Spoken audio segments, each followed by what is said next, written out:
Mature होता जाता है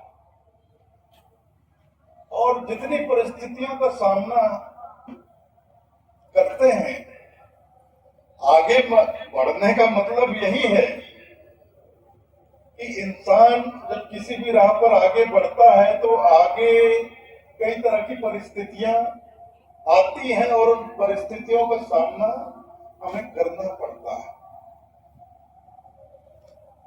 अनुकूल प्रतिकूल हर तरह की परिस्थितियां आती हैं। तो परिस्थिति कैसी भी आए, हमें घबराना नहीं,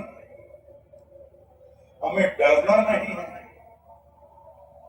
हमें निराश नहीं होना है।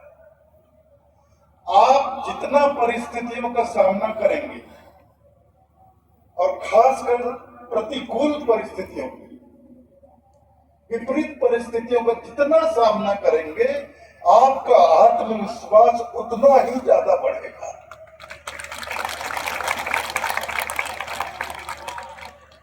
उतना ही ज्यादा बढ़ेगा और उतना ही ज्यादा आप प्रौढ़ होते जाएंगे, मैच्योर होते जाएंगे, परिपक्व होते जाएंगे।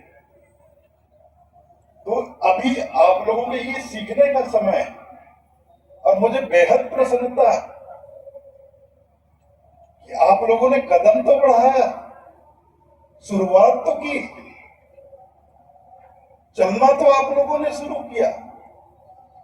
अब जब आदमी चलता है, बच्चा जब पहले पहले चलना शुरू करता है तो गिरता है, तो उसके गिरने में कोई बुराई नहीं है, गिर गिर के ही वह चलना सीखता है।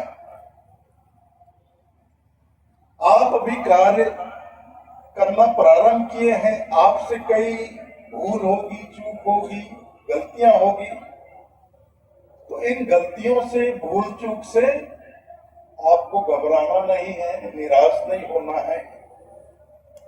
आप भूल चूक करेंगे, भूल चूक से भी आप कुछ न कुछ सीखेंगे, तो कुछ सीखने के लिए भूल चूक करना भी जरूरी है। तो इस भूल चूक में कोई भूल चूक नहीं है। भूल चूक से भी आप लोग सीखिए और आगे बढ़ते रहिए।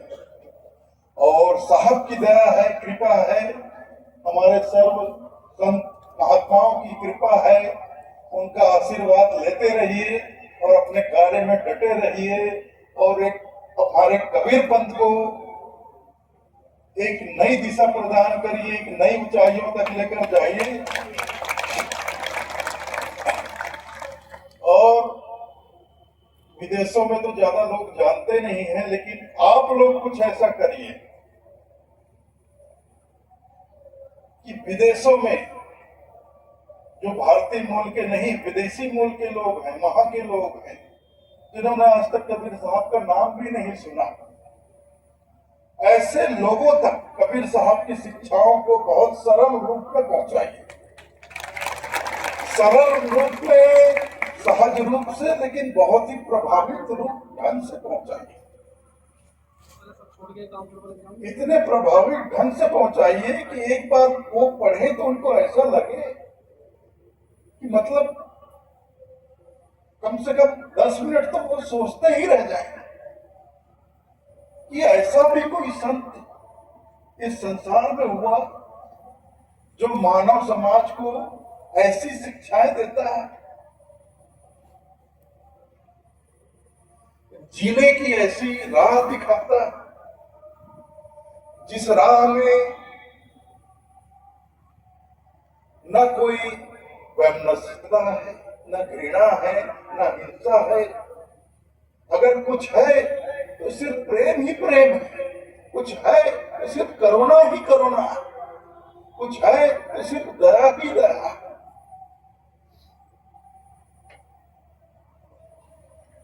सदगुरु कबीर साहब ने यही तो किया। सदगुरु कबीर साहब ने मानव समाज को क्या पढ़ाया? हमारे सदगुरु कबीर साहब ने मानव समाज को कोई पोथी पुराण नहीं पढ़ाया। हमारे साहब ने, सदगुरु कबीर साहब ने मानव समाज को सिर्फ 2.5 अक्षर का पाठ पढ़ाया, दुनिया के किसी भी पाठ से सबसे छोटा पाठ सिर्फ 2.5 अक्षर का पाठ पढ़ा है। 2.5 अक्षर प्रेम का पढ़े तो पंडित हो। पोथी पढ़ जगमो पंडित बया न हो गए। 2.5 अक्षर प्रेम का पढ़े तो पंडित हो। सिर्फ 2.5 अक्षर का पाठ, प्रेम का पाठ हमारे सदगुरु मानव समाज को पढ़ाते हैं, क्योंकि प्रेम ही वह सूत्र है जो हमें आपस में जोड़ता है, आपस में जोड़ता है। गरीब को अमीर से जोड़ता है, छोटे को बड़े से जोड़ता है, अगड़े से पिछड़े को जोड़ता है।